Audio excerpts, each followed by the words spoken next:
Two guys not related, yet somehow are given the same name. It's time for the Two Daves podcast, where we'll answer the age-old question, are two Daves better than one? And now, here's Dave and Dave. Well, welcome back to the Two Daves podcast, where the rules are made up and the points don't matter. I'm Dave. And I'm the other Dave. And if the points don't matter, why does it say I'm ahead by 300 points? Exactly, because they don't matter. Oh, okay. Hey, and this ain't tacos. Yes. And if you like our podcast, please make sure and subscribe on YouTube. Like us, share us around. Now, one of the reasons why we're not video yet is because, you can only share ugly so much. So anyway, we appreciate you joining us again. And thanks for being with us. Dave. Mm-hmm. It's time. I know it's time for. It's time for the Two Daves fact of the day. All right. Today's sponsored by the Idaho potato with your face. That's right. Never in a million years would you have thought that you needed an authentic Idaho potato with your face on it. Neither did we, but alas, here we are. This vendor will customize a potato for you or the lucky recipient in your life. Get yours by Christmas if you'll order, I think by what, December 10th? Yeah, they'll have your potato head ready for you. Yeah. And now it's time for the 2 days fact of the day. Vacuum cleaners were originally horse-drawn. Say what? That really doesn't make any sense, does it? All I can picture, Dave, is a miniature horse inside the house pulling an old school vacuum cleaner. Well, I would imagine it's probably they had a horse outside and he was maybe on a treadmill or something, and they had the wires running into the house or something to power it. I don't know. Well, I think I know what the horse's name was that first did it. Oh. You know? What was it? Kirby, I think. Okay. All right. We're rolling now. Yeah. Hey, Dave, the time has come. It's time for me to take charge and give you a little test of your knowledge. Oh, boy. What goes around comes around, doesn't it? Yeah, exactly. I told you, I've been warning you for several weeks that it's going to happen. And now it's going to happen. And today's topic is Super Bowl trivia. Oh, no. Well, you've done things that are up my alley, presidents and movies and things like that and holidays. So I thought I'd get, and I'm going to be really embarrassed if you know the answers to these questions. I'm going to be surprised if I do. So what's the scoring system? I don't know. I'm going to make it up as I go. How's that sound? Okay, I'm ready. All right. Question number 1. What Dallas Cowboy had his helmet stolen at the 1994 Super Bowl? I think it was Troy Aikman. Can I have another guess? Sure. You got -5 points so far. Try it again. Michael Irvin. Nope. There's another -5 points. And then Nate Newton. Nope. And there's another -5 points. Who? How about Emmitt Smith? Oh, duh. Yeah, that's right. And you were the one who stole it, right? Yes, I did. Yeah. I still have it, in fact. Well, actually, it was returned to him. He but thinks. It was a no questions asked thing. We still to this day don't know who stole it. But yeah, I know. All right, question number 2. Okay. What was the first wild card team to win a Super Bowl? I would think that was the Tampa Bay Buccaneers. There's -5. Do you have any other guesses? Oh, how about no? I don't know. I don't know. Give you a hint? I'll give you a hint. Yeah. The team has recently moved. Oh, it's the Chargers. More recent than that. It's the Raiders. Yeah. Okay. All right. So that's -5. I'm good. But Am I you good? finally got it right. So that's a +2. So it's a good thing I'm 300 points ahead. Yeah. Yeah. All right. And you happen to know, for extra credit, can you tell me what year that was? That would have been it was the Raiders. Oh, that'd have been 1980. 82, 83, Wow, you were so close. 81. 84, 81. Okay. Yeah, and I you think remember who they Jim played? Plunkett. I think Jim Plunkett was the quarterback, and I don't remember who they played. They played Philadelphia, and they beat him 27-10. Yeah. That was the first wild card team that won. First wild card team to win. Okay. All right, Okay. number 3. What player holds the record for the most rushing yards in a single Super Bowl?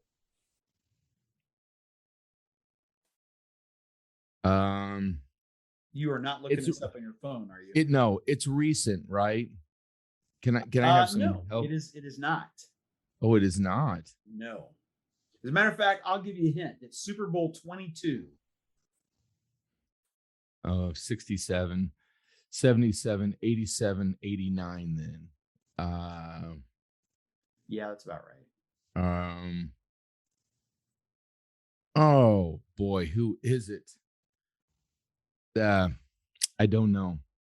Timmy Smith. What? Timmy Smith with the Redskins. Oh. Yeah, so that's a -5. We should give you another -5 for not ever having heard of Timmy Smith. Hey, I just want to let those out there listening that if you need any help with trivia for sports, just give me a call or message me and I'm there to help.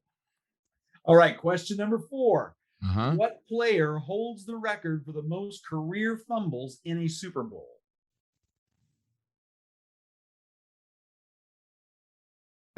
Let's see. Eddie George. Any other guesses? Give me the year. You know what? I don't know the year, to be honest with you. Give me the team. Well, I don't want to do that. Give me the team they played. Oh, I don't know that one. Okay, who was it? Roger Staubach. Oh, really? Yep, 5 fumbles in 4 games. Oh, Yeah. boy. Yep. I wonder who that was against. I don't know. Number Steelers? 5. Number 5. Who is the only player from a losing team to be awarded Super Bowl MVP? The only player from a losing team to be awarded the MVP. Do you have a year? I don't. I can tell you the team. Give me the team. Dallas. Oh. Excuse me. I can tell you the year. What year? It was Super Bowl 5. So that would be what, 72? Mm-hmm. Who received it? Oh, that was probably that was Dallas. Oh man. Was it some defensive guy? I don't know. What's it? I don't know. Chuck Who is it? Howley. Chuck Howley? Chuck Howley. Howley. You know, I'm good. I'm good at this. I'm thinking that if your team lost and you were given the MVP award, that maybe that's not a good thing. No, I think they got that confused. He was the most valuable. He was the most valuable person to our win, and he was on the other team. Now we're going to introduce the MVP of the Super Bowl from the losing team. Oh boy! All right, number 6. What quarterback led the biggest comeback in Super Bowl history? Now you probably know this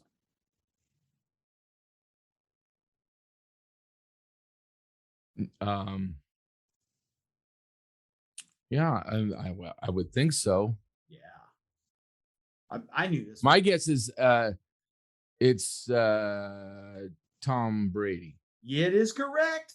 And it was That's against plus 1 point. It was against let me think. Was it? Oh boy, a team out east, right? I can't recall who it was, but it was Super Bowl 51. Yeah, my wife and I were at Disney during that time. Oh, is that right? We watched that game. Yeah. All right, I got one right. You got one right. How right. many points did I get? +1. Number 7. How much were the most expensive tickets to the first Super Bowl? Oh, they were probably like, my guess is like $75. $12. $12. The most expensive ticket was 12, and they weren't sold out. That's people weird. at that time had no idea what the Super Bowl would become. Well, by the way, a little trivia for you. Yeah. My wife's first cousin, who lives down in Texas, married Brad Caffey, and his dad Leroy played for the Packers and the Dallas Cowboys. He's got three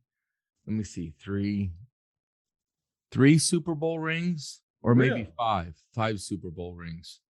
Nice. Yeah, I got to put them on my finger and everything. It's pretty cool. Really? That is cool. Mm-hmm. Yeah. Well, number 8. Question number 8. Do I get a point for that? No. Oh. Question number 8. Uh-huh. How fast was the quickest score in Super Bowl history? I'm going to guess 8 seconds or 12 seconds. You know what? It was 7 seconds, but because you were so close, I'm going to go ahead and give you that point. Yeah, it was a run back. It was the Seahawks. Do you remember that?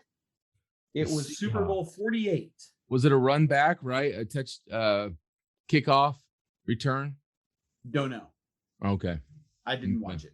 Actually, no, I take that back. I did watch it, but I can't remember. Okay. All right. Question number 9. What was the only Super Bowl to be simulcast in the United States by 2 networks? Oh, that has to be a long time ago, I think. It was.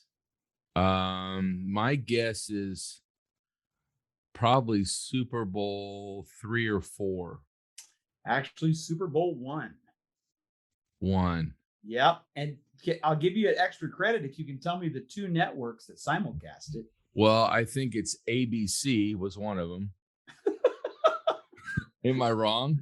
You're wrong. Oh, wow. Can you guess the other 2? PBS. Yeah. And the Food Network. Yeah. Oh my. All right, one more, and then we'll stop the embarrassment. Thank goodness. What team holds the record for forcing the most turnovers in a Super Bowl?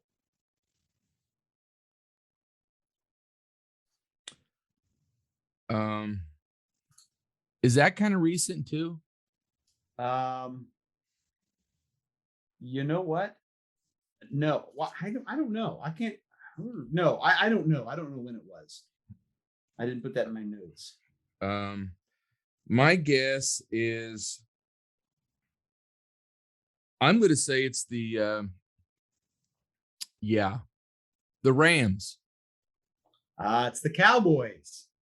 The Cowboys. Yep, the Cowboys. They had nine turnovers in a single game, 4 interceptions, and 5 lost fumbles. Well, and they were playing Buffalo. Oh, yeah, Buffalo. Yeah, that's the time Buffalo, I think they lost like 2 in a row. They've lost 4 Super Bowls, and I think that was the second year they were in, and they lost that one really bad. Or that was in the 90s, right? Yeah.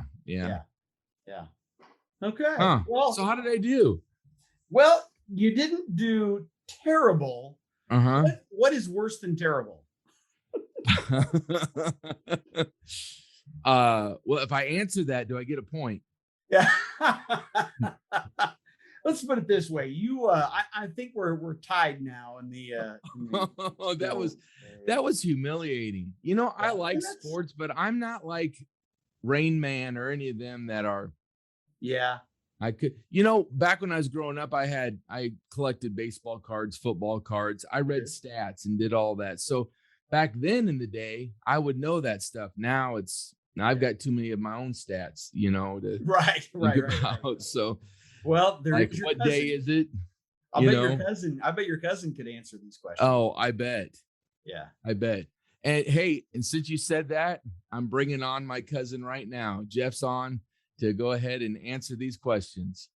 No, he's not. Sorry. Oh. That would have been good though, right? That would be good. Yeah. Okay. All right. Maybe we have to bring him on sometime for him to answer those. That would be good. Yeah. Yeah. All right. And maybe there should be a little, friendly wager between you and I. If he's, will he get 5 or less, or will he get below 5 or over 5? Yeah.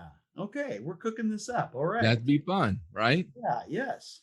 Okay. Well, thanks. Hey, tonight we're going to do something a little different, as if everything we do isn't a little different. That's for sure. Yeah. Last week, we had a discussion with 2 other podcasters, and we're going to do that again this week, but in sort of a crossover pattern with their episode. Yeah, that's right. And our podcasters are very well known to us, especially to me. They're my daughter and her husband, Amy and Marcus Hooper from Caddo Mills, Texas. So welcome, Amy and Marcus. Oh, they're still connected. Coming on. They're right. coming on. Sorry, I was a little late. That's all right. Are we on yet? There's Yes. Amy. There's Yes. Amy and Marcus. Hello. Hi. Hey, welcome. Thank you. Thank you.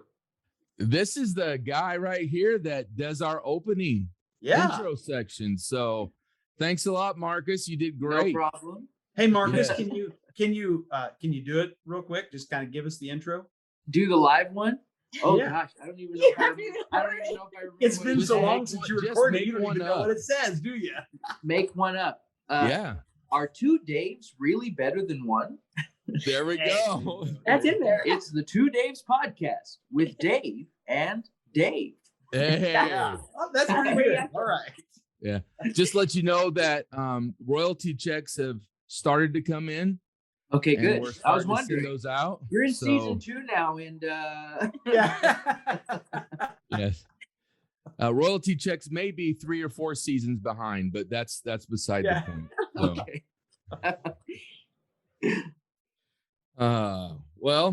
tell us a little bit about the podcast that you guys are doing. I actually stumbled upon your guys' podcast.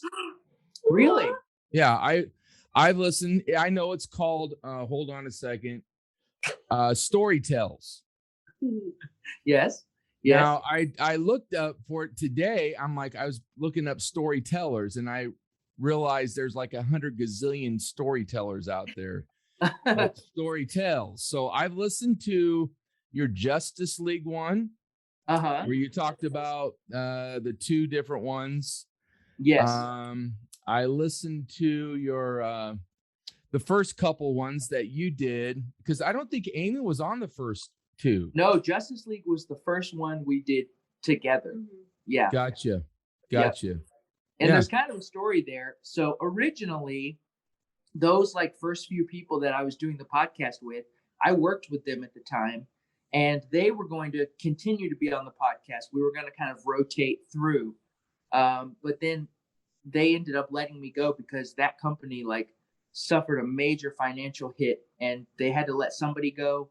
And according to them, it was basically eeny, meeny, miny, mo, and some prayer. And then they were like, well, okay, we think that we need to let you go. We love your work. We love working with you, but somebody has to go, and it happens to be you. And so I was like, okay. So I stopped working there, so it wasn't feasible to do the podcast with them. And then I did it with my friend Caitlin for a while, and then we got out of we stopped doing it. So then recently I asked Amy if she would do it with me. And at first I think she didn't think she'd be good at it, because I think she was like, I don't think, because she's not a cinephile like myself. So she thought that she wouldn't have anything good to say about movies or TV shows. She'd be like, because usually when we talk like in private, I'm like, what did you think? She's like, it was good. Or she's like, I didn't like it. And a lot of times if I'm like, well, why? She'll go, I don't know. I just didn't. Okay. When we first got married, we kind of, you know how like when you first get married, you're still kind of learning about each other. And so you kind of assume things that aren't true because you're assuming they're doing something the way you would do it, but that's not how it's actually happening. So like she'd say, oh, just because I'm curious, especially if I did like it, I'm interested in what did I not like about it. Just because I like that information. I like to pull that information apart. But she thought I was trying to start a fight, so she'd get mad at me. I thought he was trying to change my mind. Like, tell me, what didn't you like? Yeah, she thought it was a why debate. was it such a bad movie? I'm like, because it sucked. Yeah. And then I get mad. I'm like, because I didn't like it. I didn't feel good when I was watching it. It made me feel uncomfortable. It made me sad. And I did not enjoy myself. And then it'd be an argument. He'd be like, yeah. That's just like your dad talks. Oh, by the way, Marcus, thank you for saying what you did prior. Dave, our research team has decided that we're not making enough money and we're going to have to let you go after much careful prayer and consideration. So this is your last podcast with. I can recommend a good counselor. Okay, good. All right. So, Dave, you made me feel bad. Why is that? Because I've never listened to their podcast. but that was very apparent to us because I was like, oh my gosh, we should do a crossover podcast. And you're like, what are you talking about? I was like, our podcast. You're like, you have a podcast? I'm like, yeah. Well, in my let me defense, I didn't know you had one. No one ever told We me. talked about it. You were talking about it? We shared it on Facebook or something. Yeah, something. I didn't see it. You have to tell me directly if you want me to know these things. Yeah. But I will listen. Sorry. We're also Because- in a few feature films that went into theaters. We thought you knew. Yeah. There was a big premiere and everything. We had We our own wondered why trailer. you didn't show up. It was kind of rude, honestly. Yeah, that would be why. So again, the name of your podcast is Storytales. Yeah. So Storytales. it's like a mixture of storytelling and fairy tales is the idea. Okay. And this is found on any platform like Spotify, Apple. Yeah. Okay. Yeah. Not YouTube. It's not on Not YouTube. Okay. But it's on any podcast platform, Okay. any audio based platform. Yeah. Perfect. Yeah. Well, tonight we're gonna do something different. We're gonna do kind of a crossover episode because what we're going to do is we're going to follow your format from here on out. We're going to talk to you guys about TV. Is that right? Yes. Yes. All right. Well, why don't we just let you take it from here? What are we talking about? Well, Well, first of all, do we want it to feel like an authentic Storytales episode? We want it to feel legitimate, like a real Storytales episode? Your dad is your father-in-law is clueless on what that would be like. So just let you know. So yeah, I Well, have no idea what you're can I talking give you a little, because I did the intro for you guys, but I also do a little intro for ours. Can I give you a little taste of what that would be like? Sure. do it. Okay, here we go. You ready? Yeah. Hello and welcome to Storytales, the podcast all about storytelling in its many forms. I am Marcus Hooper. I'm here with my wonderful wife, Amy. Say hello. Hi. And I'm here with the two Daves, Dave Pugh and Dave Martin. Say hi, Daves. Hi. Hi. Neither I one of was them said first. hi, Daves. I thought was one of you really would say hi, expecting both of Dave. them to say hi, Daves. Well, I'm we're smarter disappointed than both that. of you. So We yeah, can barely say hi, so that's good enough for us. So yeah, we're talking about a TV show today, and we're talking about one that's, from what I understand, very special to you guys, and one that we've really become good fans of. We had both heard about it before. I think you might have seen it more than me because your dad watched it, but Barely. we're going to be talking about Seinfeld. You guys like Seinfeld, right? I've I never do. seen I think you've never seen it. it. No, I'm kidding. I'm kidding. I think I like it a little bit more than the other Dave. The other Dave isn't a real big fan of Seinfeld. I like Gotcha. Seinfeld. Well, we'll see. Okay. We'll see. Yeah, and it's kind of it's not really a super popular show. I think it's kind of like hipster Yeah. to know about. Yeah, I think it kind of flew under the radar. Yeah. Well, back in the 90s, it was very popular. I was making a joke. Oh, I see. See, on Storytales, what we like to do is like make jokes. We like comedy. See, we're not used to that because we're very serious when we do our I podcast. know. Yeah. I've heard that's the one big describer. Oh, Description? description. That's Yes. right. The Two Daves Very podcast. Very serious. It's that Very bouncy little like, welcome to the 2 days. You guys are like, so we're here to talk about the climate crisis. Yeah. Well, you know our tagline, don't you? At the end, What we're is the it? 2 Daves podcast. We don't get it. So that's that's how we are now. Yeah. Okay, come on, take us on this story. Yes. Okay. We're pulling up our little thingy. Yeah. All Well, right. the first thing we typically do is we kind of give our general impressions. So we don't go too deep into it. We kind of just say whether we like it or not, and then kind of just generally talk about what we Okay. do or don't like. And then later we move into more of a deep dive. So, Okay. Dad, why don't we start with you, because you seem to be the biggest fan of it out of all of us. Why don't you Okay. give us your general thoughts about the show? Well, I do like the show for the most part. There are some things. It wasn't consistently good like some other sitcoms, but the reason why I like it is probably because it was more character driven than it was plot driven. As a matter of fact, they prided themselves in being a show about nothing. Now, actually, they weren't a show about nothing. Obviously, they had some very intricate plots.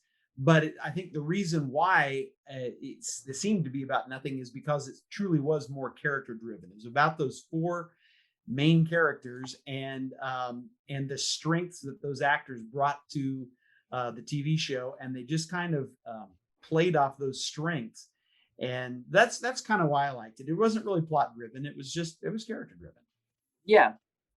I would agree with that, and I would say because of that, it was almost more specifically comedy driven, because it was more driven by the characters and the writing. Yeah. It was more about the comedy because there wasn't much of a story to drive it. Yeah. If that makes sense. Yeah. I'd agree with that. And So, since then, other shows have come along that have shown the hilarity in simple things. The Office is probably one of my favorite shows. And that really drove home the hilarity in simple things. Well, I think it all kind of goes back to Seinfeld. So yeah. And I mean, when you think about, people always say that that's what makes good stand-up comedy, right? Is they take real world observations, because if they were making jokes about things that we'd never experienced, it wouldn't be funny, because we're like, I guess so. That's why I think some comedians, as they get more and more famous, their material starts to be about being famous, and they become a little less funny because they become less relatable. So because you're kind of like, I don't know what that's like. So it sounds funny, but I really don't know. But yeah, I'd agree. Dave Martin, why don't you give your general thoughts about it? Okay, well, I have mixed reviews on Seinfeld, but I will say this, being the old person as well, I lived in the days back in the 90s where it wasn't hip to be politically correct. So I really enjoyed comedy. I think the more politically correct people get, the less humorous the comedy is. Thus SNL is terrible today. So anyway, that's just my opinion. Here's what I liked. I thought they were funny. They were likable characters. I liked the music. It was 80s, 90s type stuff.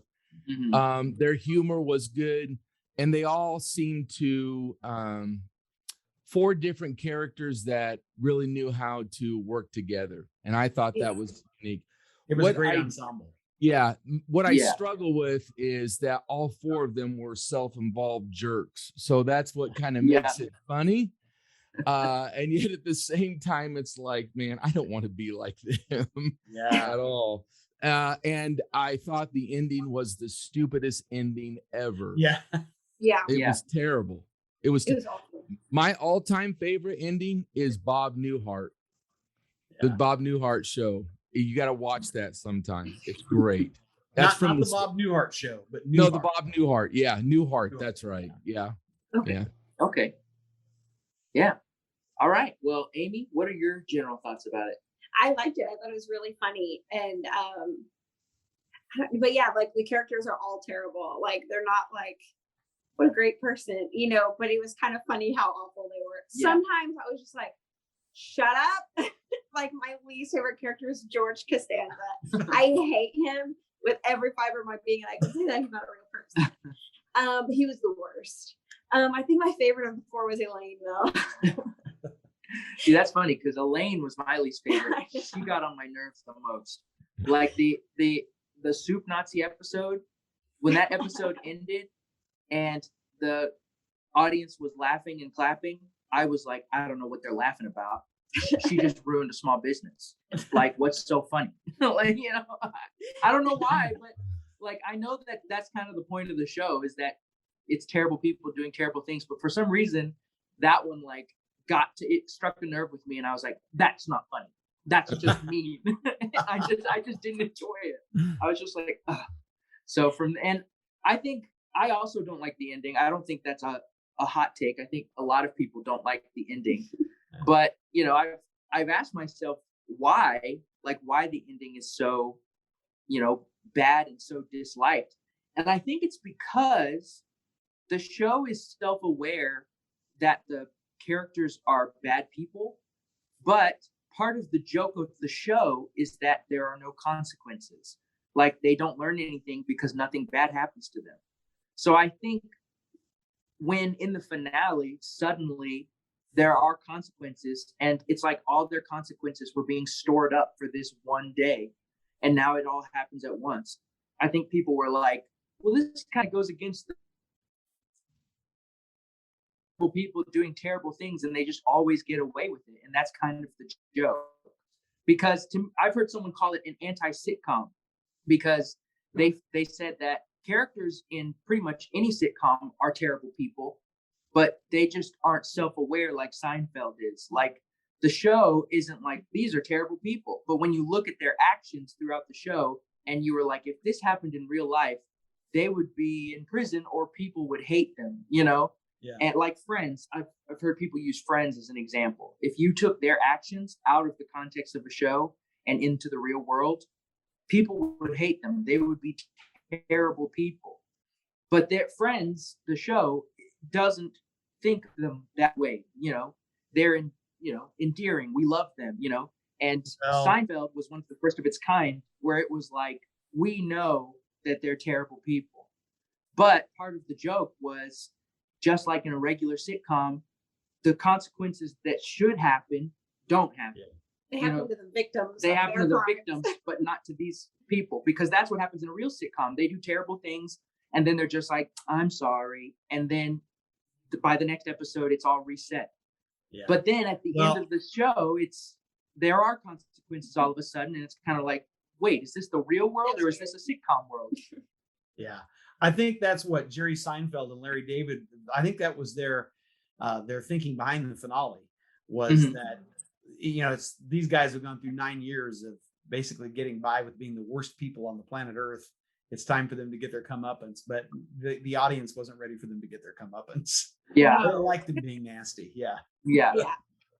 Well, I think that's why after all these years, they want a revival of the show, because they want to erase the last episode.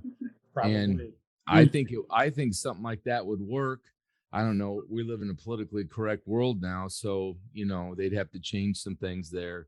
But I think it's different than Friends in that sense. You know, and so you look at, you know, on Friends, I never watched Friends when it was out. I never did. I watched Seinfeld most of the time, but I never watched Friends really that much until it reruns. And then I'm watching it. And then before too long, I realized something, just like I'm watching Seinfeld, it comes back to the same thing. I asked myself the question, why am I watching this? Because it goes against every moral and value that I have in my life, and I'm watching it. Yeah. So, you know, that's been my thing with me. So I'm not trying to be holier than everyone else. That's not what I'm trying to do. I'm just, you know, that's a reality that I have. Yeah. I think it's you know, what I think it is, because that happened to me and my parents growing up. They would tell us we're not allowed to watch something, but then it would come on and we'd all get sucked in. Like, shouldn't be watching this, but it's a really good episode, you know. I think, you know, there are very worldly shows that are made very well. You know what I'm saying? Yeah. And they suck you in because they're very well made, and you're like, wow, you know. I do have to and tell you, I think I do have to tell you, people, I'm the one guy who's not seen Friends. Yeah. I knew that. Yeah. Well, I've heard someone say actually that most people, it's kind of funny, most people either watched Seinfeld or Friends. There aren't a lot of people who watched both when they were both out, which I think is interesting. And I wanted to bring up, so Jerry Seinfeld thinks that Friends is a ripoff of Seinfeld. And I wanted to know if you guys had heard that or if you agreed with that. Dad, I know you haven't watched it. Dave, you said you've watched a little bit of it. I knew Friends first, but I was still too young for it. Like, it ended 20 years ago. 20 years ago. Yeah. So, that's crazy. Yeah. Yeah. In fact, in an interview, somebody asked Jerry Seinfeld, like, what if Seinfeld came out today? What do you think it would be like? And he asked them, he said, did Friends still happen?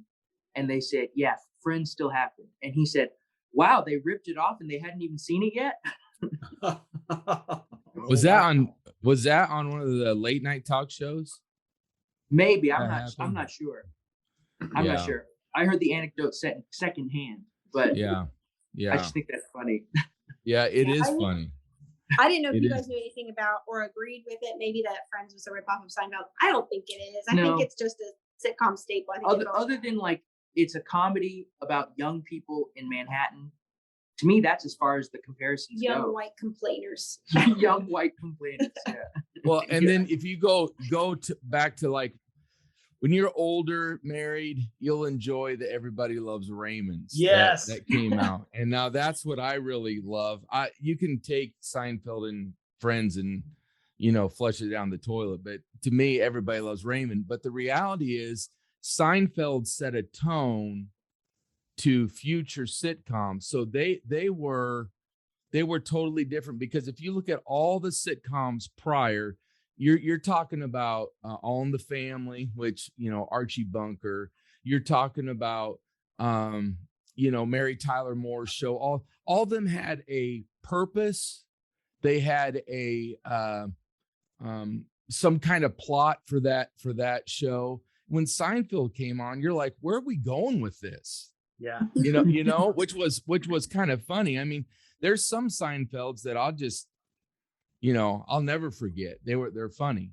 Well, But, and it wasn't, you know, most sitcoms have an A story and a B story. Seinfeld could have an A, B, C, and D story. Each all character running would at be the their own same shenanigans. time, Yeah. and they would all somehow intertwine. And that's one reason why I like it, is just how the stories would intertwine. There was one, I don't remember what it was now, but like they were all on the subway or something and they had to go different directions. Yeah. And Elaine had to go to a wedding and she had the rings and they were all late to something and they all had their own subway adventures. Yeah. And it was very stressful. I had some other general thoughts. And Dave kind of mentioned this, that at the time it was unlike anything else that was on TV. They weren't trapped on a set. You know, sitcoms were pretty much trapped to their set. You know, it's Home Improvement was a really popular sitcom at that time. As a matter of fact, they buried Seinfeld most of the years. Everybody Loves Raymond came along, and they have a set, and also the quick scene changes, just boom, boom, boom. You know, oftentimes you'd see just a few seconds on one scene and then switch to another thing. You know, and that was unlike anything that was on TV. And then the unlikable characters, just it was different. So that's some general thoughts. I would say there's one more thing. Many of the sitcoms prior had family theme. They were family themed. Yeah. Or some type of families were involved. There was no family except George. George and his parents were on quite a bit, which was funny. Jerry had his parents ever so often, but it wasn't about family. That's what I'm saying. It wasn't about family. The other ones were always about, you know, family lessons. Yeah.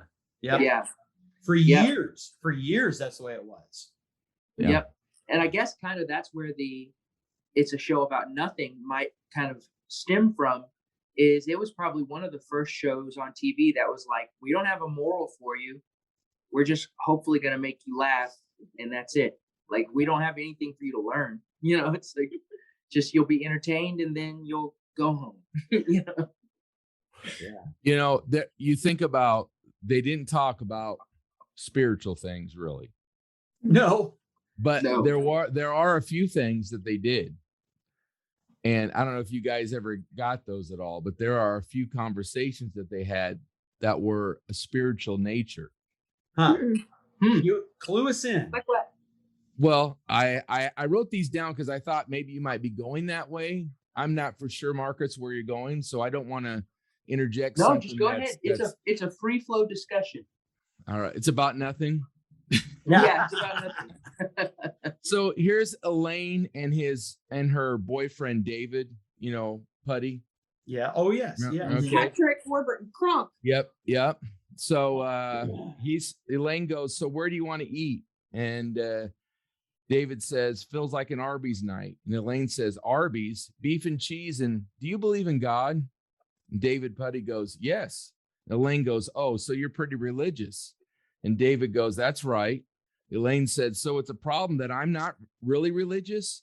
And David says, not for me. And Elaine says, why not? And David says, I'm not the one going to hell. Yeah. I think I remember that. I remember that, yeah. And she was really bothered by the fact that he wasn't doing anything to keep her from going to hell. No, Yeah, I have right. one more. I have one more if you want to hear this. I thought it's interesting. Yeah. You Yeah, want to go hear ahead. it? Yeah. So George and Elaine are talking, and Jerry's there too. George says, hey, so did you give that radio the old switcheroo? Now, there's a time where Elaine's borrowing David's car, and every station is preset to a Christian rock station. Do you remember that? Yeah. Yeah. Kind of. Okay, Yeah. so this is towards the end of it, and George goes, hey, so did you give that radio the old switcheroo?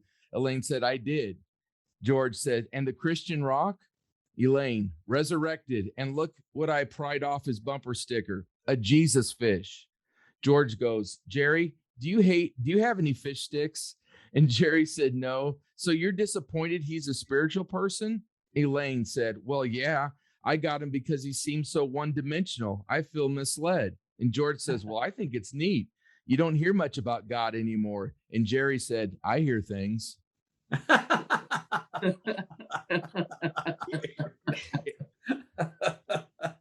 You don't read. That's kind of interesting to me. Yeah, it is. Yeah. One thing that we already talked about the writing, but even you just reading that, I was struck by how tight the script is, like how tight the dialogue is. And like, even when you were reading it, just like they'll say something, they'll say no, and then continue with their conversation. Like, I'm just struck again by how tight that writing is, how good and engaging it is. Even you just reading a transcription of the show, I was still like sucked into the dialogue. But Did Jerry have any fish sticks? Well, you know what? I get what you're saying, Marcus, because I'm a big Ozzie and Harriet fan. I don't know if you've ever heard of them. They were on for like 15 years. And Ozzie and Harriet Nelson, Ricky Nelson, all of them, they were on in the 50s and the 60s. And here's the conversation, the phone would ring and it would be one of the boys talking to the mom. Hello? Hello. How are you doing today? Well, what's going on? You didn't hear any other conversation. It was small talk like you and I would have on a sitcom. That's cool. yeah. And so it's always like, how'd you do today? How was your day? Did you have a good day at work? I mean, every time it was like being part of a family. It wasn't driving a plot either. So in other words, Seinfeld actually wasn't the first sitcom to do that. You have to go back to Ozzie and Harriet. Well, they did have plots though. There was a storyline. But some of the conversation, some of the dialogue wasn't Yeah. driving it though. Right, exactly. Yeah. It was that, and let's face it, sitcom back there in the 50s that's new stuff. Yeah. Mhm. Yeah. That's right. So It is. Seinfeld comes on the scene in the in the late 80s or is it 90s? Late 80s. It's considered a 90s show, but I think it started right in the late 80s. 88 or 89. I thought the pilot was 89. It didn't come back on until 90 or 91. Oh, okay. That sounds familiar. But what I'm saying is there's new territory right there again. So, you know. Yeah. And speaking of talking on the phone on sitcoms, I don't know if this bothers you guys, but it bothers me. I think it bothers Amy. When anyone talks on the phone on TV, this happens more in older shows, but they'll talk too fast. They won't leave enough space for the other person. They'll go, hello, the drugstore. I think I can make it. What time? Yeah. No, that's too late. Okay, I'll be there. And I'm like, no. You got to act like they're saying something.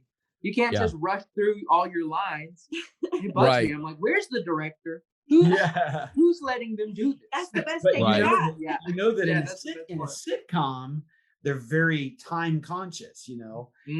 That's why I was just listening to a podcast today on The Office, and they were talking about the 27 seconds of silence on the Booze Cruise episode. I'm sorry, I know we're supposed to be talking about Seinfeld, but 27 seconds of silence in the one episode, the Booze Cruise episode. And that's never, ever done. But the showrunner was so conscious of how important that 27 seconds of silence was that he fought for it and left it in. And yeah, it's good stuff. But in the Jim and Pam scene, right out on the deck. Yes. It's so awkward. But like awkward in the best way. It's like, Jim, say something. You're pansy. But they needed that. But so you can understand, man. I've done plays before where I have to talk on the phone, and that is awkward when you say something and then you have to wait for their response. And I always imagine that the person is actually saying those things. Exactly. But in the meantime, there's dead air. And so on the stage, that can be awkward, but especially I imagine a sitcom where 22 minutes, man, you got 22 minutes to get everything in there. It's that's probably, that's probably why they rush it. What you should do on the stage is actually make the sound. So like pick up the phone and go, hello? Oh yeah, I did hear about that. Yeah. In a drama. Yeah, in a drama. That's good. Except the particular play that I was in, it was a drama. Yeah. Yeah. What show? What show was it? I believe it was The Owl and the Pussycat. I don't know what that is. Sorry, I'm imagining like you pick up the phone and you're like, hello? Is that true? Is that true? Your son is dead.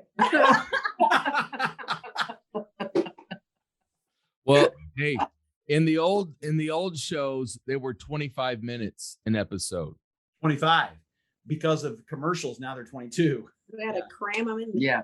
You know what they've started doing to some reruns? They've started playing them at like 1.2 speed.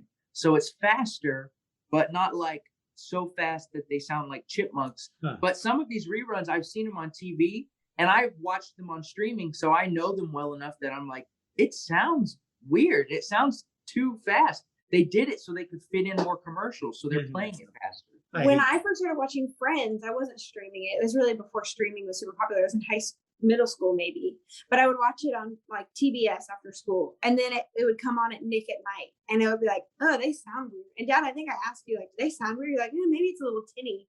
I didn't know why they were doing it, but it's probably so they could cram in more commercials. Yeah, probably.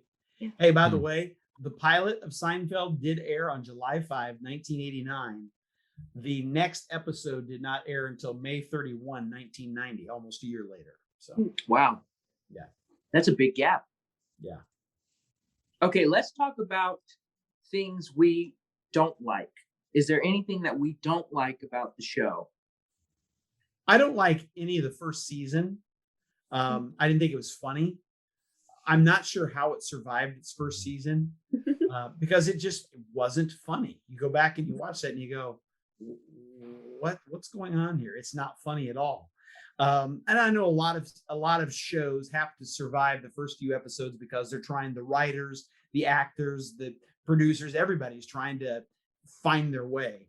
But the first season is just unwatchable. And there are some other episodes that are just a little too fantastic for me. I think sometimes they made Kramer a little too weird. And I wasn't a fan of Kramer all the time. Yeah. And then we already said the finale. I couldn't stand the finale. Yeah. The first season was rough. We even almost stopped watching the show, because we were like, oh, this is no good. But then I think you might have told us to stick it out through the first season, because it got better, and it did. We did, yeah. It did get much better. I will say I did kind of eventually I did find a little bit of charm even in the first season. And I even told Amy what I started to like about it was that I felt like we were peeking into the lives of people living in Manhattan. Like it felt more real, but because of that, it was a little boring. Does that make sense? Yeah, sure. And I think I was acclimating to that style a little bit, because I was expecting more like wacky, zany comedy. And in the first season, there isn't a whole lot of that. It's a lot more like we're just some people living in New York. We say some funny things, but mostly we're just kind of witty people who live in Manhattan. And I eventually found some charm in that because it was so real. I was like, I really do feel like I'm living in New York with these people because I'm peeking into their lives. But then eventually it got funnier and funnier, and I enjoyed it a lot more after that. Yeah. Dave, what about you? So, I don't want to be Debbie Downer on all this stuff, but I'm coming from a point where if I don't watch it, I become callous to what's going on in an episode, and it's about stuff that I don't agree with. So there's some episodes I've never watched because it was going down an area I didn't want to go to. And so that's just me. If you know me, that's just how I am and stuff. Sometimes I like watching certain shows that are controversial just because I want to see what their take is. It kind of helps me get a better culture point of view type of thing. That's interesting. But their characters. Okay, here's something. If you like most sitcoms, characters develop. Yeah. Am I correct? Yeah. Yeah. These characters never developed. Right. They just get worse. On purpose. Like that was, they were, yeah. So if you didn't like that type of humor, I don't think you were a Seinfeld fan. Right. And the other thing was, the last episode, here's the thing, what drives me crazy with TV and stuff, shows that I get into that I like, they usually cancel, and there's never an ending, and there's no closure to the show, and I can't stand it. Now, one of my favorites ever is MASH. I like MASH. Okay, I know we're talking Seinfeld, but MASH gave me a 2-hour ending with closure. Yeah, it was a whole movie. I walked away from that. Even today, I watch it and I cry. Yeah, I have. Yep. Okay, I love it. And so I look at that and I go, that was good. Seinfeld again. There was no closure to that. Not that there had to be, but I mean, I'm like, I invested some time into this, and it just didn't do what it needed to do. And again, it drove me up a wall at times that George was the way he was all the time. Yeah. Yes. He is my least favorite character. I like the dad better. I like Jerry way better. I like way better than George himself. Mm-hmm. Yeah. Elaine was funny. She had some there's funny quirks about them all. I mean, the George that I liked is when he worked for Steinbrenner. That's the George I liked. I liked him sleeping under the desk. I thought that was hysterical, but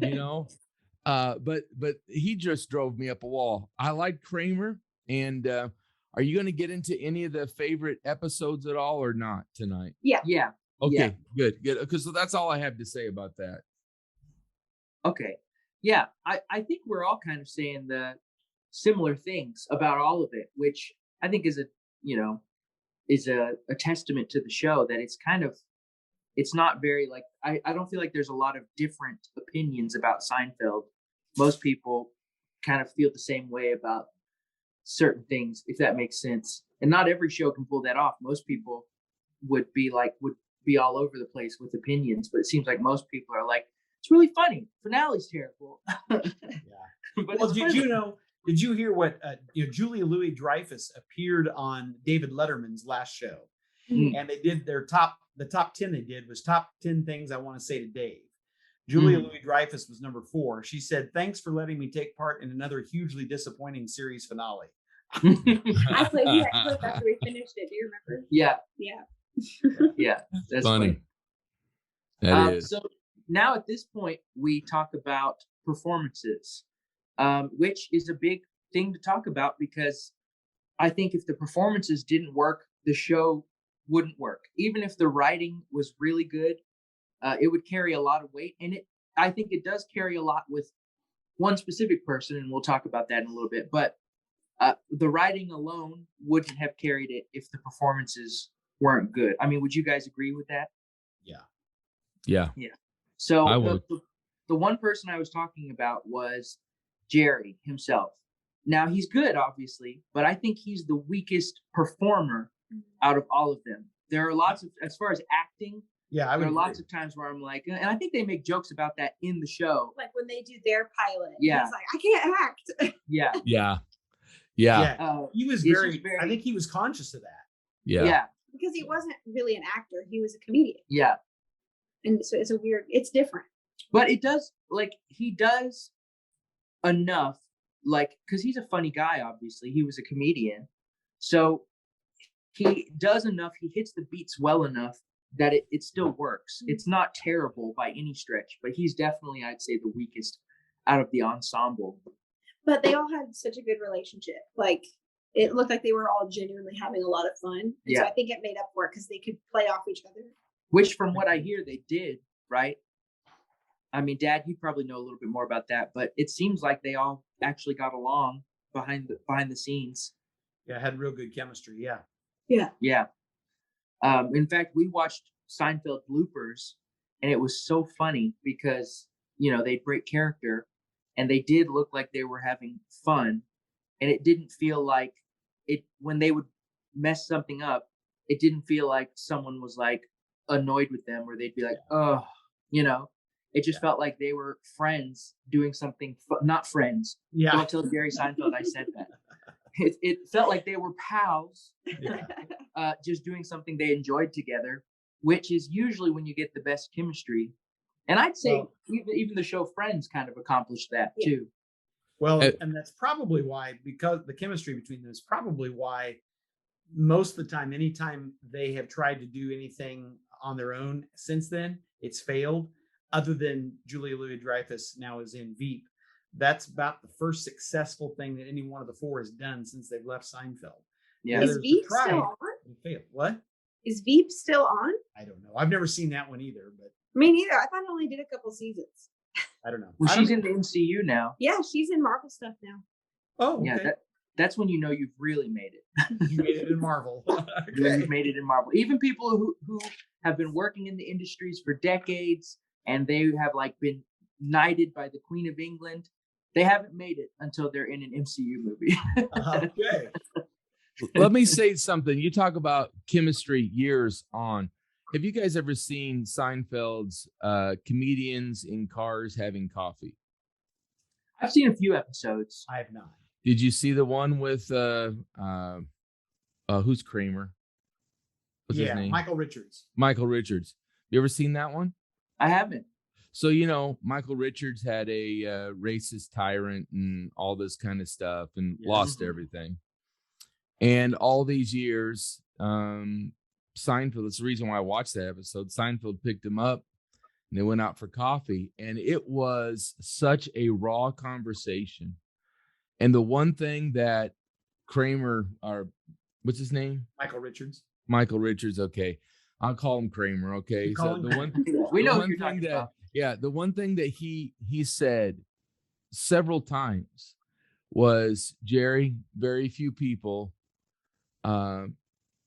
stood by me during that time, but you're one of the few. Huh. And he said, I hope that you can heal from this. He still couldn't forgive himself and all these things, after all those, because the cancel culture is terrible. And, he did some things, said some things that were bad. But I find that interesting because I think the chemistry was so good on set, but I think it was so much better offset. Yeah, carried over. Yeah. Yeah, you get that sense, like even just from watching the show, I think you can get that sense that they seemed like they were all close. Yeah. So let's talk about, since we talked about him, let's go ahead and move on to specifically his performance as Kramer. Now, I think as far as a performance goes, I think his performance in that show is probably the most iconic. Wouldn't you say? Oh, like yeah. not the most iconic character maybe, but definitely if you're thinking performance, his performance, I would say, is probably the most iconic as Kramer. He made a choice. He made a choice for sure. Yeah. Oh yeah, definitely. I mean, he was Kramer. Yeah. And you could tell in later seasons when he'd make an entrance, and it didn't matter if it was his first entrance or his fifth entrance, the audience would cheer. Yeah. That was their favorite character, Yeah. Which I do not Definitely. get. I'm I not don't a get it fan of either. overacting. So Yeah, you guys when don't he like Jim Carrey. first, stop broadcasting that. We're gonna get like taken off the air or the internet. People stone us. You're again. allowed to have your opinions. I thought so. Dang it, what was I saying? Oh yeah, every time he like burst through the door and it like hit the wall and came back, and everyone was like, ah! I was like, he's just like walking. But yeah, Well, I'm not a fan of overacting and being Well, super. and I think he was really fed by the audience reaction, and he did it more as the time went on. Yeah. For sure. Okay. And which I can see that. That's how overactors become overactors. Yeah. Like the more they do, the better response they get. So they keep going. But it reminds me of a child acting out for attention. And that's why I don't like Jim Carrey.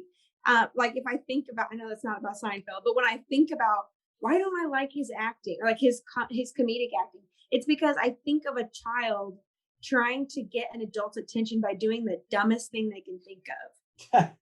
And it just doesn't work for me. And Okay. I even told her, I think I know where that comes from because, he really blew up when he did Ace Ventura. And Ace Ventura, that character was childish. Like that's part of that character. He was childish, he was immature, and he was over the top. And then I think he blew up after that, and people were like, yeah, do that again. Yeah. And I've even heard him say that he got really tired of that. Like he was like, okay, I'm exhausted, because he's just doing that over. That's kind of why he moved to more dramatic stuff, because he was like, I don't want to do the same shtick all the time. And so I think he kind of got pigeonholed, and he was good at it, but he was like, I don't want to just do this. But I see what you're saying. I see where that's coming from. Dave, what were you going to say?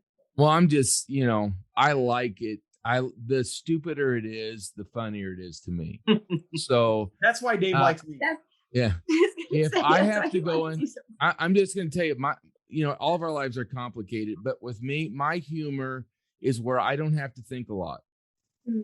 I just like, okay, so I'm going to mention a movie, one of my favorite comedy movies, and you tell me if I like Kramer or not. Okay. If I like his, okay. One of my favorite comedy movies is Nacho Libre with Jack Black. I knew you were going to say that. Because I listened to the podcast. Uh-huh. If you watch Jack Black being Nacho Libre, he's overreacting to everything. I loved it. If he would not have, it would not have made his character good. That movie would have been terrible. People say, well, that movie's terrible anyway. No, it's one of the best movies. I quote that all the time. The only part I thought was funny when he went, he was like, get that corn out of my face. I thought that was funny. And then the rest of it, I was like, it's terrible. Oh, no, there's a lot of good things there. But now, if Kramer if he had toned it down, I think the show would have flopped after, because I think it wasn't Seinfeld that drove it. It wasn't George that drove it. It wasn't Elaine. It was Kramer. That's just my feeling. And if Kramer wouldn't have overreacted and done what he done, I don't think that show would have made it. Well, like I said, he was definitely an audience favorite. There's no doubt about it. Yeah. I can see. It's kind of funny. I thought there's a well balance there. I mean, George had no humor at all. But I thought he had some of the funniest stuff. Oh yeah. Just simply because he was so despicable. Right. Right. And apparently he claims that he was doing a version of Larry David. Yeah. The creator of the show, which makes me think like Larry David must be a terrible person. I would say so. I would say so. Yeah. But let's talk about him now. Let's talk about what's the actor's name? Jason Alexander. Yeah. Jason Alexander. Yes. I think the performance is kind of underrated because it's not as obvious as like Kramer. You know what I'm saying? Yeah. But when you look at him do other things, he's clearly nothing like George, right. Right. So then when you look at it in that context, you're like, that's a great performance. But I think it goes kind of like, it goes underneath, as far as a performance, it goes underneath Kramer so much that he doesn't really get as much praise as he should. But I mean, like you said, Dad, a lot of his stuff is some of the best stuff. Yeah. As far as comedy, and his performance is really, really good. Yeah. And I think you can tell that I think he came from theater. Yeah. And which he still does. And I think you can tell. I feel like I could see it. I could see the theater in him. And that's another thing about Seinfeld. Sometimes I felt like I was watching a play because of the way the dialogue was, how tight it was, and because of the performances. I like that about studio recorded, like sitcoms with live studios, like Seinfeld and Friends and Cheers and Frasier. I like when there's a live audience because it does feel like a play. Oh, Everybody Loves Raymond. They're blocking it out like a play. They're facing the audience. And you can see that. You can see, if you have a theater background, which I know you do, you two both do, you can see the blocking. You watch Everybody Loves Raymond and you see one character moving out of the way for another character coming in, and you go, yep, that's all prearranged. That's blocking. Yep. Oh yeah. And they're always cheating out. They don't turn their back on the audience unless they're supposed to for a gag or something. And I love that. Yeah. I love that. Yeah. That three camera type of a sitcom. Yeah. Yeah. But I'll say, like, even more than Friends, I get more of the live theater feel from Seinfeld. But like I said, I think it's because of the way it's written. Because a lot of good plays are really tightly written. Like the dialogue is really tight. And since Seinfeld is like that, and, the writing in Friends isn't bad, obviously. I mean, or else it wouldn't have been so good. But Seinfeld's writing is just so, like... It's different. Yeah. It feels more theater to me because of that, I think. Yeah, absolutely. Did you hear this laugh track I played? No. I just played the laugh track. I thought it helped what was being said. We didn't hear it. I didn't hear it. You didn't hear it? No. I didn't hear it. Oh, sorry. Oh, well. That's okay. We'll put it in post. Okay. Yeah. I heard crickets. Yeah. Wait, we'll just do the laugh track real quick, and then we'll put that in post. Yeah. Okay. We're gonna laugh. All right, we'll just put that over there in post. Yeah. Wow. There we go. Sounds Yeah. like Perfect. Yeah, we'll just stack it. It'll sound really good. So, one of the things we talk about next is the music. And at first, I was like, well, I don't know if this really applies, because we talk about that when we talk about movies, like we talk about the score. Or like the songs if it's a musical. Yeah. Now, we did a Lion King episode. We did. If this was Friends, I'd say there's nothing really to talk about. But I do think the music is worth noting in Seinfeld. I mean, the bass line is iconic. It's like the first. It was different. I think it was like the first sitcom that didn't have a hummable theme. Because it's different all the time. Yeah. Yeah. The only thing you can do is go bow, bow, bow, bow, bow. Yeah. Yeah. That's about the only thing that's the same. But I actually thought it was really cool. I only found this out recently that it was actually different for every episode. Like the musician would re-record it every time. Really? Because he wanted it to match up with Jerry's stand-up at the beginning. Uh-huh. So he would make it louder when the audience was laughing, and then he'd kind of die down when Jerry was talking. Huh. and then he'd like make it louder when the audience was laughing. And he's like playing it on a keyboard, right? It was bass sounds recorded on either a Oh, keyboard really? Oh, I thought it button was pad. Or That's something. right. Yeah, I he think wasn't that's what it playing a was. live bass. He was like pushing buttons to match it up. And we saw a video about that where he was talking about it, I think. Maybe. Yeah. You But I showed it to me. noticed that it's not the same. I mean, the idea is the same. The basic melody is the same, but it's never arranged the same way. The closing tune is probably the same every episode. Yeah, I think the credits is the same. Oh, okay. But yeah, I mean, at first I thought there's nothing to talk about, but it's a pretty iconic, a little ditty. I don't even want to call it a theme song, because is it really a theme song? I don't even know if you could call it a theme song. Theme vibe. Well, you youngsters don't know this, but Harold I just forgot his name. I know what you're talking. I know who you're talking about. Do you know it? Walter Meyer or Harold Meyer or whatever. Anyway, he wrote the theme for Fletch. And Beverly Hills He Cop. wrote Beverly Hills Cop. He did things in Top Gun. He's iconic when it comes to the movies of the 80s and a little carryover into the 90s. Seinfeld theme is a carryover from that type of music. So it is all recorded on there's two different types of pianos, synthesizers, whatever back then from the 80s. So, it's really unique. So it's interesting that it's like somebody was playing the bass, they'd play a bass note and he'd record it, and then there'd be another bass note recorded, and then you play that. So that's why when every time he's playing something different, like when Jerry says something, then he goes into that type of thing. It's all there. People think it's probably an orchestra doing it, but it's just him that's doing that, which is kind of interesting. It's way, back in, his name is Harold Faltermeyer. Faltermeyer, yeah. Okay. Yeah. But you think about music today and sitcoms today, for instance, Frasier's very unique because first of all, not only was the opening, you didn't know if a blimp was going to fly over the opening scene. You didn't know if the monorail was, whatever there was in there. And the music was interesting because it was himself. He was singing it. Why can't I think of his name? Kelsey Grammer. Yeah, Kelsey Grammer singing it. Nowadays, if I'm not mistaken, I don't hardly watch any sitcoms today. I don't find any of them very funny anymore. But I don't know how complicated the opening theme is because I think of time. Mm-hmm. Yeah, it's not like what it used to be. The Good Place was like 7 seconds. Yeah. It was just this little tune. But it's perfect for the show. Yeah. Brooklyn Nine-Nine's probably 30 seconds. That show's over now too. Yeah.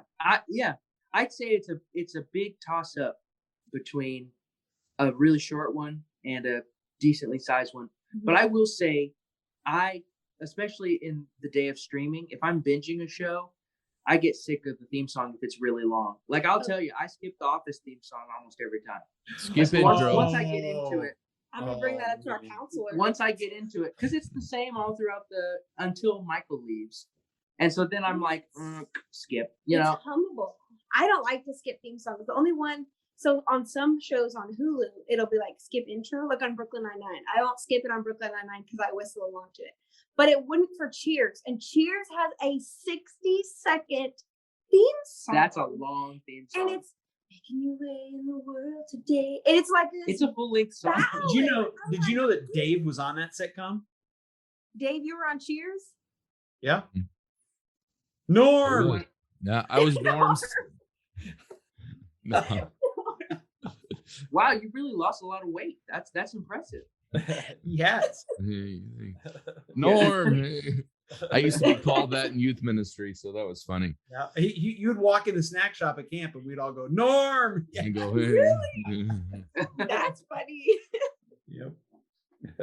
I actually she watched all of Cheers. I stopped after like the first few episodes. First season, we watched the full first season together. Yeah. And then we tried to watch the second season. We were like, you know what? But then I really wanted to watch it because we'd watched Frasier a couple times. And when we first started Frasier, I didn't know it was a spinoff. Yeah. So then and we love Frasier. We love Frasier. Yeah. A few weeks ago, you guys had an episode on where you're doing catchphrases. And Dave, you were like, I'm listening. And I went, Frasier, Frasier, Frasier in my car. And then Frasier. And Dad said, I know Amy's listening to this right now going, Frasier, Frasier, Frasier. And then that made me laugh because I had been doing that. But Go ahead, Dave. I'm listening. Well, yeah. You know what? To me, Frasier is 10 times better than Seinfeld, or 100 times better. That's just my personal feeling, because the arrogance. Now, let's face it, there's a lot of commonality there. Yeah. There's some commonality there, but Frasier and Niles are they're as arrogant as can be, but they're stupid arrogant, Yeah. Especially writing your own theme song. Yeah. Yes.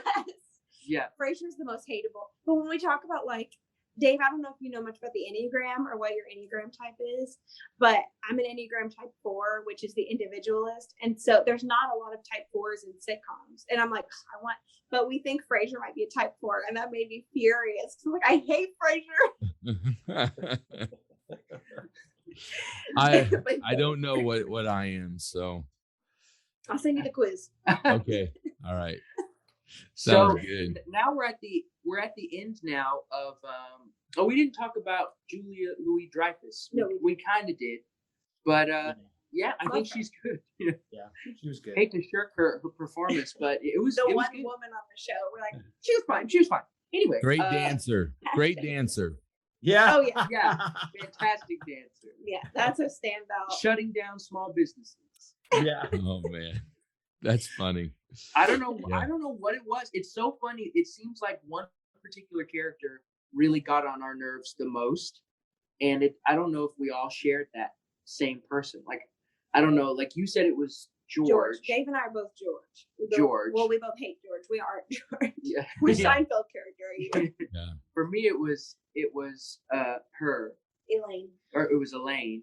Dad, was there a character that really got on your nerves the most? Yeah, George. It was George. Yeah. Seems like it wasn't George for me. It was But Elaine. I think maybe it was between because George and Elaine. Kramer. Elaine seemed real enough that's why I was getting mad. Like the things she would do to people, I was like, I could believe that someone would do that. So therefore, I'm furious that she has done that. Whereas George does something that's terrible, but I'm like, it's kind of not realistic. So It's it's over the top. hilarious. Yeah. Yeah. But Elaine would like when she shut down that business, I was like, I would believe someone would do that. And I'm so mad. Yeah. That episode made me crave soup though. Yeah. I want to try that. I wanted to try that guy's soup. Crab soup or That lobster is soup. one of my favorite episodes. I love the soup Nazi, and I think it's because I just like drooling over the soups. Yeah. Yeah. No soup for you. I bet someone has probably come up with what their idea of what the soups would be. There are different shows will have unofficial cookbooks. I have an unofficial Harry Potter cookbook. I have a great soup recipe out of that one actually. Onion soup. Yeah, French onion soup. Yeah. There's an unofficial New Girl cookbook. I love New Girl. There's people will make recipes of the burgers on Bob's Burgers, and we've made one of the burgers, top notch. So I'm sure somebody has made his soups. Probably. Yeah. We'll Google it. Well, So the we're- original Soup Man is a chain of soup restaurants originally run by Ali, modeled after Soup Kitchen International, that was well known as a soup restaurant in downtown New York. So they based that off of that. Huh. I Wow. don't know if I didn't know. We should go try that next time we're there. Yeah. Oh, we're always summering in New York. We're always there. We have a penthouse apartment that we like to go to. Oh. Central Manhattan. I have one in the Hamptons. You'll have Hamptons. You'll have to come over sometime. Yeah. we'll Yes. visit. Yes. We'll have to summer together. So we're now at the end of kind of our outline for our episodes, where we just kind of give our final thoughts. I want to ask everybody's favorite episode and least favorite episode, but let's exclude the finale. That's everybody's least Yeah, favorite. doesn't count. So let's start with Dave Martin. Yes. My favorite episode is the Merv Griffin episode. Haha. And it's funny because he finds them throwing away the Merv Griffin set. He sets it up in his room. Do you remember this one? Yes. And Like and at the same time, Jerry's dating a lady who has this incredible toy collection from the past, and he wants to play with it, but she won't. No, these just are on the shelf. Don't play with them, nothing like that. Yeah. So he, I don't know. I'm just gonna say he uses sleeping pills to get her to go to sleep while she's sleeping. He's playing with the toys. Well, he confesses that on the Merv Griffin on Kramer's show, which is kind of funny. And before long, George is over there playing with the toys and she's sleeping. And then Elaine's over there and they're sleeping. It's funny. And then they're going in, and every time they come into Kramer's place, Kramer acts like he's Merv Griffin. It's hysterical. Yeah. So that's probably one of my, that's probably my favorite. And I can't answer the least favorite. I think there's a lot of them that I just didn't care for. Yeah. Dad, what about you? You have a favorite and least favorite? Well, my favorite, I have 4 favorites. I have the Soup Nazi, the Outing. I not that there's anything wrong with that. I thought that was hilarious. The marine biologist, because that's a good one, and the Chinese restaurant. I love That's a good one. That's a good one. That one's frustrating too. Yeah. My least favorite, I'm going to exclude the first couple of seasons because I've already said that none of them are any good, but I'm going to include my least favorite as being one of the most popular episodes, and that would be the contest, because it's just a hugely inappropriate subject matter. Mm-hmm. Yeah. That's my least favorite too, actually. But I thought it was called The Bet until right now. So, but yeah, the contest. That's my least favorite. I'm going to admit right now that that's my favorite episode. I knew it. No. You're the worst. He loved the part. I love when Kramer comes in and goes, "I'm out." That's my favorite.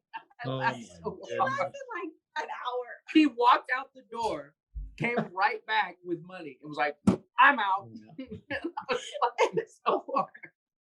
And even man. What do you mean you're out? Yeah, that's my least favorite too. I'm pretty sure it gave me a nightmare. So Oh, it did, yeah. my favorite though, I don't know if I remember my favorite one. I like the one where they were eating this frozen yogurt and everyone was saying it was low fat or fat free, but they were like, we're gaining so much weight, so they investigated it. But I also remember we were either taking down or putting up our Christmas tree when we were watching that one. Yeah. I think putting it up, but so that's why I remember that one. I think, but I know there's there's good ones. You should have thought of this. I know. You posed the question. You didn't even have it ready. I know. Oh well, but anyway, my least favorite is the contest. Okay. Well, I did like the one where Kramer gets a hot tub in his apartment, in his apartment, and then he falls asleep in it. Yeah. He's so cold. But also, Jerry or Elaine is in charge of getting this runner to the marathon. Uh-huh. And Jerry's like, no, I'll wake him up. And Elaine's like, I'll wake him up. And Kramer's like, I'll wake him up. And it's a nightmare. And then he oversleeps. And then Kramer is so cold. He's like, holds out his tea or something at the race. And the runner grabs it and spills it because he thinks it's a cup of water, and spills hot tea, like scalding tea all over himself at the end of the episode. That was a little funny one. The garbage disposal in the shower in the bath is funny too. Yeah. Yes, that was gross. I hate that one. Yeah. Because it is gross. It is. It is. What's your least favorite? My least favorite, I don't have a specific one. It's probably one of the ones from season 1, because I almost stopped watching the show. And not because it wasn't even bad. It was just kind of boring, Like I was just kind of like, But then eventually, like I said, I found the charm in it. And then after season 1, it got funnier, so it was more interesting. So yeah, it was probably, my least favorite was probably season 1. That was my least favorite. So now we just kind of talk about our overall thoughts about the show again in conclusion. So I'll start. It's an iconic show, and I think for a reason. I definitely don't think it's overrated, because there are a lot of shows that especially that around my childhood that I didn't watch, that people are like, it's amazing. And I've watched them since I've been an adult, and I've been like, they're okay. Like they're not as good as people say. But I think Seinfeld is good. I think it's definitely worthy of the hype. I think Jerry Seinfeld and Larry David are very talented comedians, and I think they struck gold with this one. And I do think it's ironic that a lot of the cast wasn't able to really find huge success again. And I think, like you said, Dad, I think it's because those people working together on that project is what made it so good. Yeah. And I think if it had been any other cast members, if it had been any other showrunner, because even after Larry David stopped showrunning, it did kind of dip for me a little. Not a lot, but I did notice the quality of the writing kind of dip a little bit. But I think it was kind of lightning in a bottle. And I think it's also kind of a time capsule of the 90s in a way. And I think it's really good. It's a classic. It's a classic show. Yeah. Well, that's my thoughts on it too. You said lightning in a bottle. I think it's just one of those things that you couldn't make it today. You couldn't have made it before, but it's a part of the 90s, and that's it. Yep. My thought is I'm going to make this a musical analogy here. There's certain groups that like the Bee Gees. You know who the Bee Gees are? You heard of them? Like the Bee Gees. You're going to find there's lovers of them and there's haters of them. And yet when you look back, you look at there was something different and they did something, I guess special in their time. You might not like them individually. The Bee Gees probably were terrible by themselves, but together there was nothing like them, and they had to be together. I think you look at that and you go, people are either going to love or hate Seinfeld.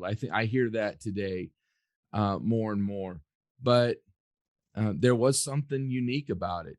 And it was a time where, I think the other thing that we don't think about is it was a time where we needed to laugh. And that's why I don't know if there'll ever be another time like that happen, because of the way the world is and our culture is today. But you turned on the TV to watch it because you were ready to laugh. You weren't going to hear a political thing. You weren't going to, any of that kind of stuff. It was just for the sake of laughing, Mm-hmm. Yeah, I like shows like that because this is my third time I'm going to mention Brooklyn Nine-Nine. I just watched through it again. But when it started, it was just more like a silly sitcom. But then they would start to tackle some kind of more serious issues, which I get. Like, it's important to the actors and to the creators. But the first episode of the last season was the last season just happened this year. So they had taken off a year during the pandemic. And then the first episode was talking about COVID and about they never said the phrase Black Lives Matter, but they were talking, it's a cop show. So they were talking about the controversy with police, and especially Black police, and the conflict they were up against. But there was one character who was very performative about supporting Black lives.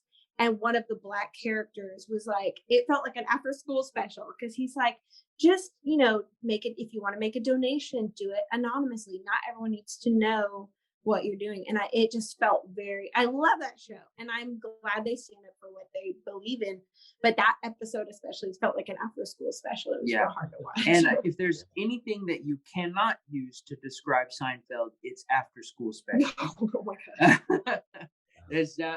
They might be the antithesis of an after school special. It's after school detention is what it is. Yeah.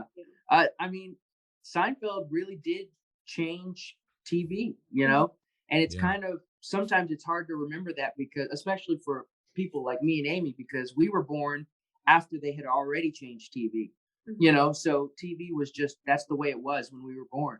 So it's interesting to look back and see that Seinfeld really reinvented what a sitcom could be and what TV could be. And I think that's really cool, you know? Yeah. Yeah. I loved it. Did you give your general thoughts? I did not. Go ahead. I loved it. And we did watch it at a time where we needed to laugh because the time when we watched it most, Marcus had COVID. Mm-hmm. So we were stuck at home together across the living room wearing our masks, missing each other, Yeah. like not holding hands. Because our love language is both, it's physical touch. Yeah, I don't know if you noticed, our arms have not stopped touching the whole time we recorded. Yeah, it's driving me crazy. Yeah, I know. But it's like when Marcus had COVID, that was a nightmare. But we were watching Seinfeld. We needed to laugh, but also his parents were really sick with it. And so it was nice to just get our minds off of it. It was like the height of it. It was real scary. It was a great escape. And I think that's maybe another reason why the finale is so disappointing, because the finale brings you crashing back down to earth. And you're like, but I watched the show to escape. People go to jail. Yeah. Yeah, but I liked it overall, and I do think more people our age should watch it, especially if we're fans of Friends. Because I don't think it was a ripoff, but I think that Seinfeld set a precedent for what sitcoms. And I think they're very different. I think you can like both. Yeah, I like both. Yeah, I like both. Friends is closer to our generation. It's still a little bit older than us, but I still like it. And so I encourage your younger listeners and our younger listeners, if you haven't yet watched Seinfeld, go watch it. Oh, I did remember my favorite episode. It's the one with Mel Torme, Jimmy, and the shoes. The Jimmy. I forgot about that one. That is a great episode. I don't remember. Oh, where Mel Torme mistakes Kramer for being mentally challenged.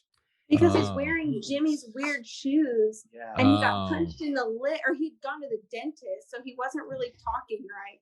And he's just Kramer. Yeah. That was fun. So, yeah. That was real fun. Talk about a great performance. Yeah. Hey, do you guys know, one last thing here, do you guys know what Friends would have been called if Dave was on that show? What? No. Friend. Anyway. Hey, Yes. this was fun. It was. Enjoyed it. And why don't you plug your guys' podcast again? Yeah, it's Storytales. And we have a Twitter at StorytalesPod, I think it is. Mm-hmm. And then we also have a Gmail account if people want to write to us.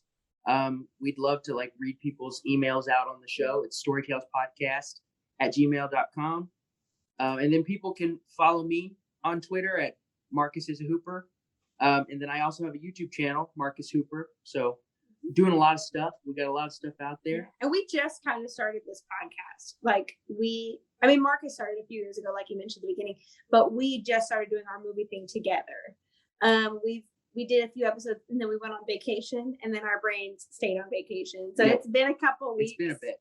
So, but we've got some plans. Yeah, but the last thing we did, we went through all of the Harry Potter movies for October, since that's the spookiest month.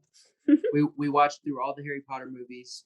And we've got a whole list of movies and TV shows and books and video games and all kinds of things. And if it has a story in it, we want to talk about it. So we're excited. Awesome. Well, when you get to Nacho Libre, just give me a call. Yep, we'll bring you back for that episode. All right. You and I will talk about it, Dave, and we'll just kick her out. That sounds good. That sounds good. Well, thank you guys so much. You bet. Hey, Thank thanks. you.